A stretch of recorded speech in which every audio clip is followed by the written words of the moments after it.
साथ संगत जी, प्यार से कहना धन निरंकार जी। लुधियाना के इस प्रांगण में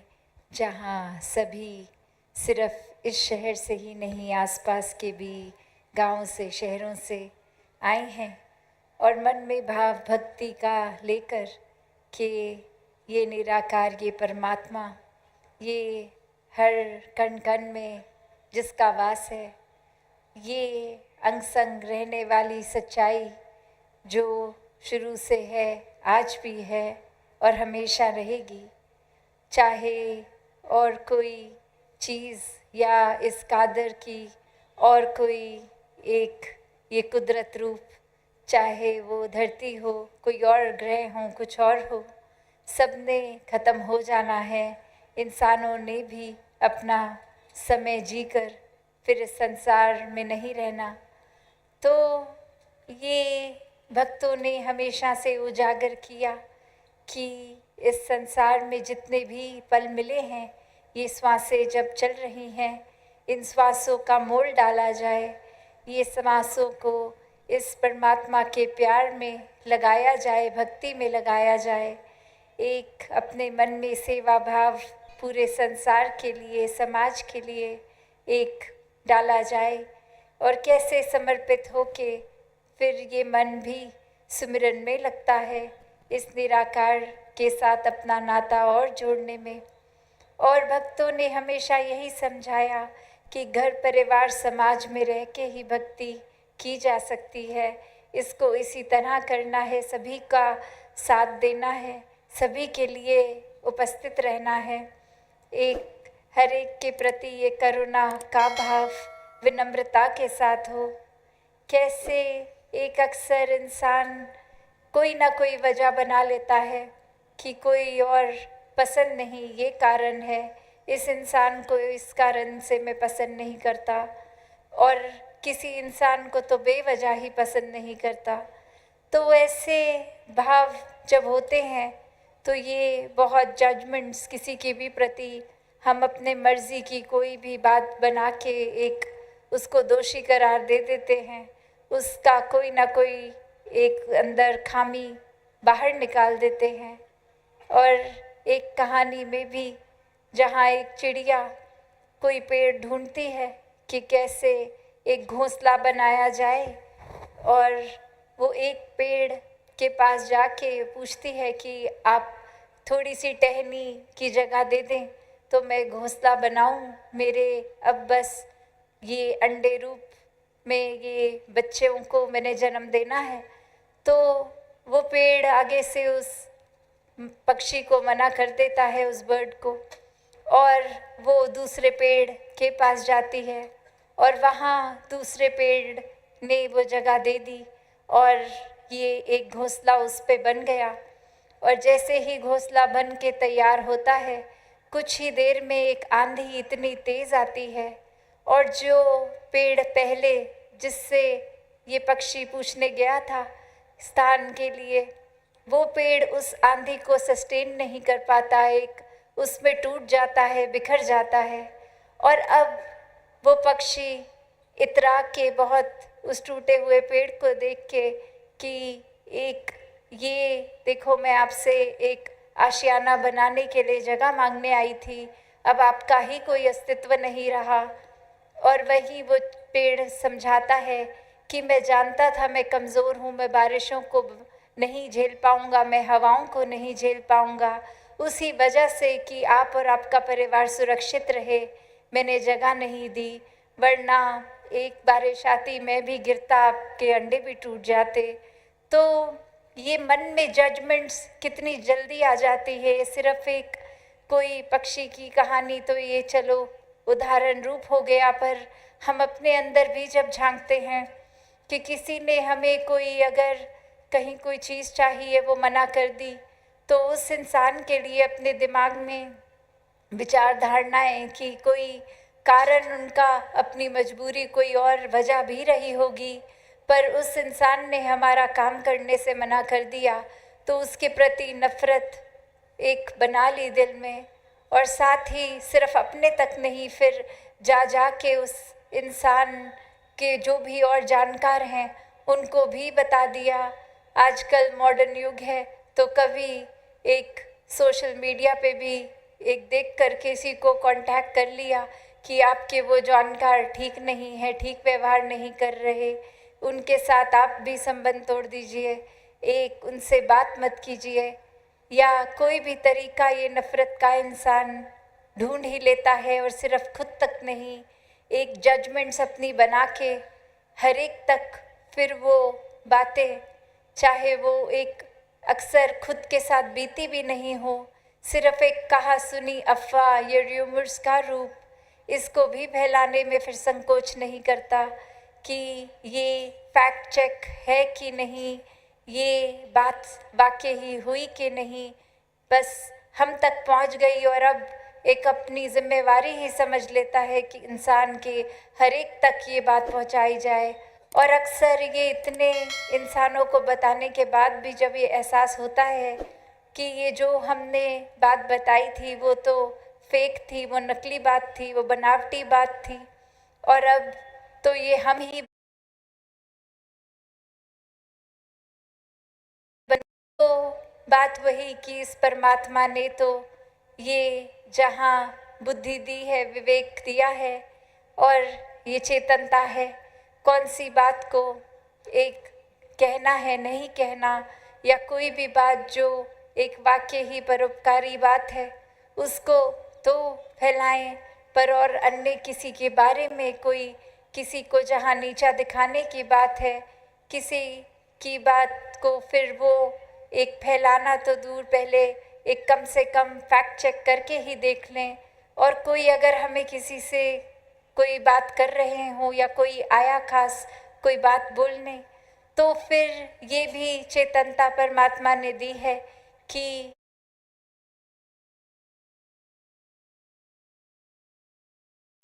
ये चुगलियाँ, इसमें नहीं फंसना है, वरना तो ये जहाँ बुराई होती है किसी की, कितने भी व्यस्त हों, एक इंसान अपनी रुचि अगर रखे तो बस कान वहीं लगे रहेंगे कि किसी के बारे में कुछ सुन लिया, हमें कुछ पता लग गया, अब हम ये बात फैलाएं। और वहीं इंसान खुद को जब परमार्थ की रास्ते पे डालना होता है तो एक खुद को बहाने से भर लेता है कि आज थोड़े थके हैं, आज तो एक सत्संग नहीं जा पाएंगे, आज एक कोई अन्य काम करना है, इसलिए ये सेवा पे भी नहीं जा पाएंगे, और कोई भी बहाने बना ले। पर जैसे ही एक ये बात आती है कि किसी की बारे में बात है, तो वहाँ भी वो चेतनता का फिर कोई प्रयोग नहीं जो करते, वो फिर कब अपनी मनमति के हिसाब से जीवन शुरू कर देते हैं, वो खुद भी नहीं एहसास होता कि ये दिल में जहाँ परमात्मा इस निराकार दातार ने बसना है, वहाँ हम अपने अहंकार को जगा दे रहे हैं। वहाँ कैसे हम फिर सिर्फ छोटी छोटी बातों में ही फंस रहे हैं, एक संसार की चीज़ों को प्राथमिकता दे रहे हैं, जबकि हर पल इस इंसान का ध्यान अगर ये एहसास में हो, इस परमात्मा में हो, तो फिर सभी काम सहज भी हो जाएंगे। कोई एक अपना मन बुराइयों की ओर भी आकर्षित नहीं होगा, एक पावन पवित्र परमात्मा का एहसास, ये अंदर से ये ठंडक, एक सुकून में रहने वाली अवस्था हो जाएगी, फिर जीवन भी बहुत सहज हो जाएगा। फिर हर पल बस ये ब्रह्म ज्ञान द्वारा जो निराकार का एहसास, ये अंग संग हर समय देखने के लिए ये जो भाव बनते हैं, तो फिर ये वहीं एक टिका रहता है ध्यान। फिर चाहे कितने भी प्रलोभन आ जाएं संसार में, ये डिस्ट्रैक्शंस के रूप हों, भक्त तो हमेशा वो एक डिस्ट्रैक्शंस के अंदर चाहे जीता उठता खाना बैठता बाकी इंसानों की ही तरह है, बस ये अपने फोकस, अपनी प्रायोरिटी की बात है कि फिर परेशानियों पे, एक छोटी छोटी चीज़ों पे, तंगदिलियों पे, एक छोटे नज़रिए में फंसना है, या ये असीम परमात्मा जिसका ना कोई स्टार्टिंग पॉइंट ना एंड पॉइंट है, इसके साथ अगर जुड़े तो वाकई ही सोच भी विशाल होगी, दिल भी विशाल होंगे। फिर ये बुरे ख्याल दिल में आएंगे ही नहीं, क्योंकि ये परमात्मा ही दिल में है, तो और कोई बुराई फिर इस दिल में नहीं रह सकती। तो कैसे इस संसार में हर कोई जहाँ परमात्मा की भक्ति किसी भी रूप में कर रहे हैं, पर वाक्य में तो ये प्रेमा भक्ति की बात है कि पहले परमात्मा को देख के फिर ये जो प्यार होता है, लगन लगती है, फिर वो एक हर पल में परमात्मा की कृपा ही दिखती है। हर पल में चाहे वो हमारे हिसाब से कोई चीज़ ठीक है कि गलत है, ये मन में विश्वास है कि ये पूरे का किया सब कुछ पूरा, कि ये हमारे हिसाब से अगर ठीक नहीं भी है पर ये परमात्मा के अनुसार है तो बहुत ही ठीक है। तो बात वही कि कैसे संतों ने चाहे कोई भी युग रहा हो, कोई भी एक सिचुएशन रही हो, प्राथमिकता परमात्मा निराकार को ही दी। फिर एक उस तरह मन में नहीं बात आती कि अभी जीवन का कोई पड़ाव चल रहा है तो उसी में जो जिज्ञासु होते हैं, जिनकी इच्छा होती है, तो वो चाहे बाल अवस्था हो या बुजुर्गी या नौजवानी की, तो ध्यान यही रहता है कि ये जल्द से जल्द परमात्मा जीवन में आ जाए। ये एक भाव बनते हैं तो वाकई ही ये जीवन फिर उम्र का, ये आध्यात्मिकता भी उम्र की फिर मोहताज नहीं रहती। जहाँ छोटे से ध्रुव प्रहलाद भक्त का भी आज संसार ने नाम लेता है, वहीं फिर कोई भी और वजह नहीं बनती कि एक बाल अवस्था ऐसा है या कईयों को बुजुर्गी में भी आती है। तो जब आए तब मुबारक, ये उस समय ही परमात्मा उसी पल मिल सकता है। बस बात वही कि ये संसार की ओर, ये संसार की सामान, ये रिश्ते नाते, ये परमात्मा ने जो बख्शे हैं, इसका जहाँ संभाल तो करनी है पर मन को इसमें बांधना नहीं है। ये जब तक चीज़ों को हम परमात्मा की देन समझेंगे, ये सदुपयोग भी होगा, ये एक अच्छी तरह से इस्तेमाल भी होंगी चीज़ें। पर वही एक कोई वस्तु आज है कल नहीं है, उसके लिए मन को इतना परेशान कर लेना कि एक फिर उदासी भरा जीवन जीने लग पड़ना, तो ये तो फिर उस तरह से वस्तु के साथ इतनी अटैचमेंट हो गई कि परमात्मा ही नज़र आना बंद हो गया। तो संतों ने हमेशा डिटैच्ड अटैचमेंट की बात की है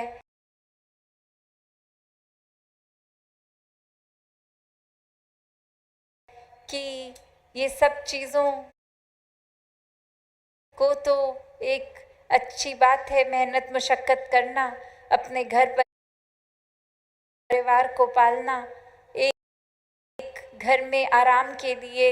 अन्य अन्य गैजेट्स लेके आना, पर ये सब होने के बावजूद ध्यान परमात्मा में लगाना, कैसे अपने मन को फिर चीज़ों में उलझाना नहीं है। ये परमात्मा में जितना ध्यान और लगाते हैं, अक्सर एहसास होता है कि घर के आपसी रिश्ते भी और संवर रहे हैं, उनमें और महक आ रही है।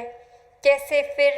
कभी भी नज़र किसी की ओर पड़ती है तो वो बुरा या वो बेगाना लगता ही नहीं है। वो हर कोई अपने ही परिवार रूप दिखते हैं, अपना ही अक्स दिखता है। और कैसे फिर हर एक में परमात्मा रूप स्वयं,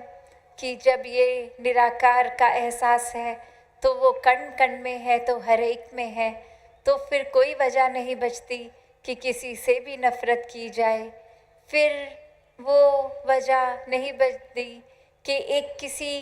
की गलती पे उसको इतना बुरा अपने दिमाग में बांध ही लिया कि वो इंसान बुरा है।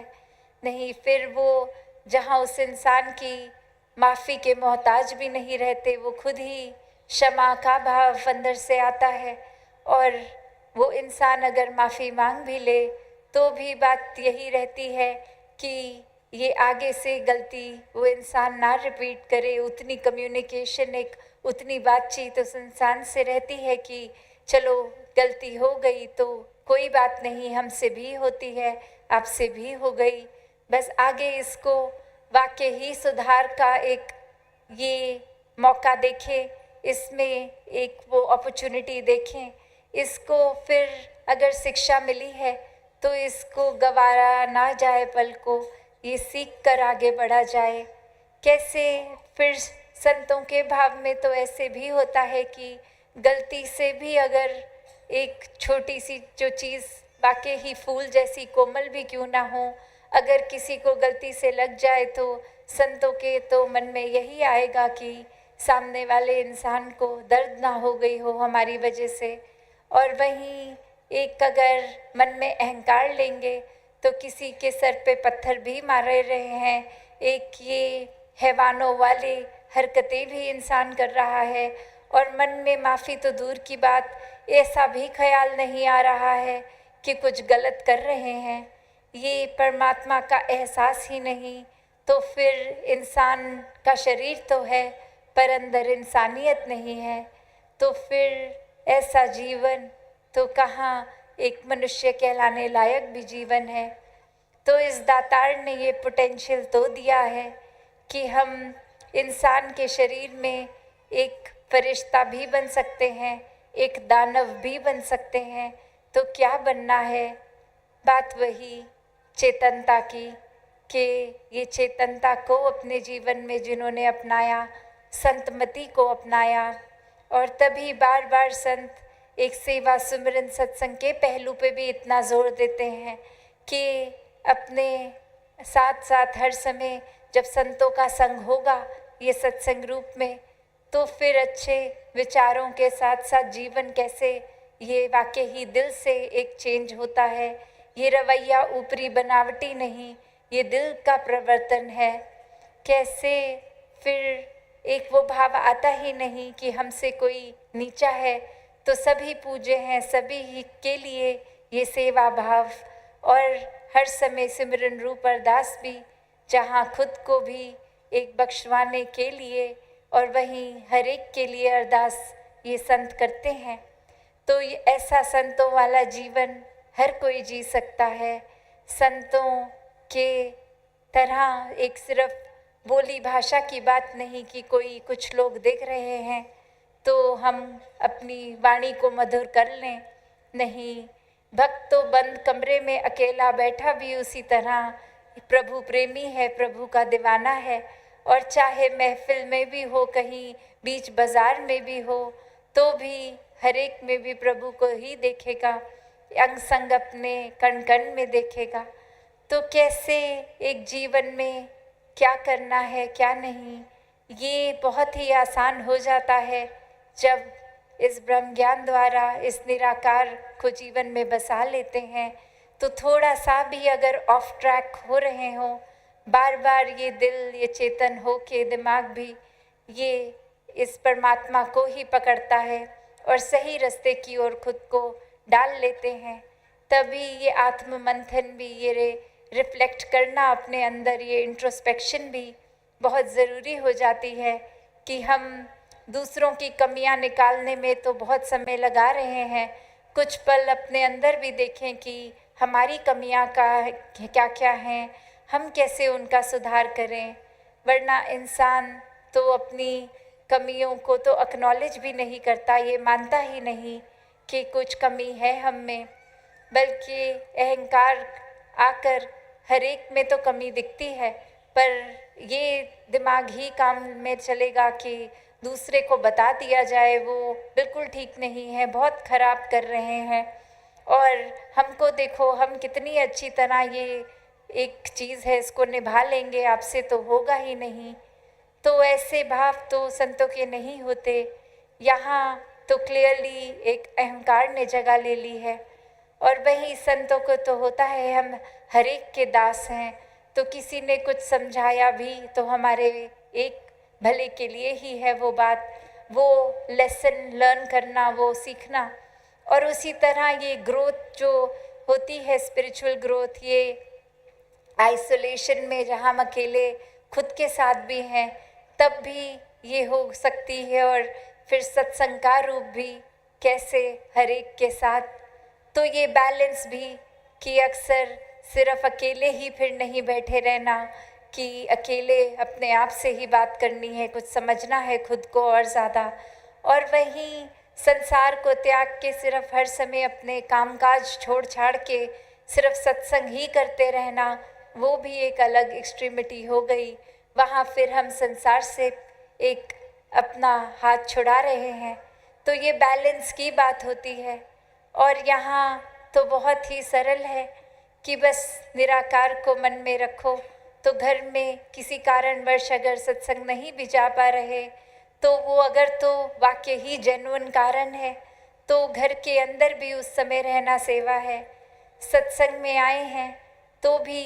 संतों के वचनों को सुनना, जीवन में उतारना, वो भी सेवा रूप है। या फिर एक अन्य रूप में अगर सेवा के किसी ड्यूटी पॉइंट पे हैं, तो भी वो उसी रूप में है। तो बात वही कि एक हर समय संत जो है वो हर समय का भक्त है, 24 घंटे की भक्ति है। फिर उठते बैठते खाते पीते, तो बात वही कि कैसे मन से सत्संग आए। सिर्फ इस शरीर को लाके सत्संग में कोई फ़ायदा नहीं अगर ध्यान ही कहीं और हो। तो कैसे एक संतों का संग करते हुए जीवन में, जहाँ एक गृहस्थ का जीवन एक रिस्पॉन्सिबिलिटी से भरा, हर एक रिस्पॉन्सिबिलिटी को भी सामाजिक निभाते हुए, घर के मेंबर्स के साथ भी अपनी इक्वेशन को ठीक रखते हुए, एक हर एक को प्रोत्साहन जीवन में स्पिरिचुअल ग्रोथ हो, चाहे कामकाज हो, हर एक तरह से एक प्रोत्साहन देते हुए ही घर में उस तरह से रहा जा सकता है। तो हर कार्य करते हुए भक्ति को भी किया जा सकता है। तो दासी और समय ना लेते हुए इन्हीं शब्दों से आज्ञा लेगी साथ संगत जी। धन्यकार जी।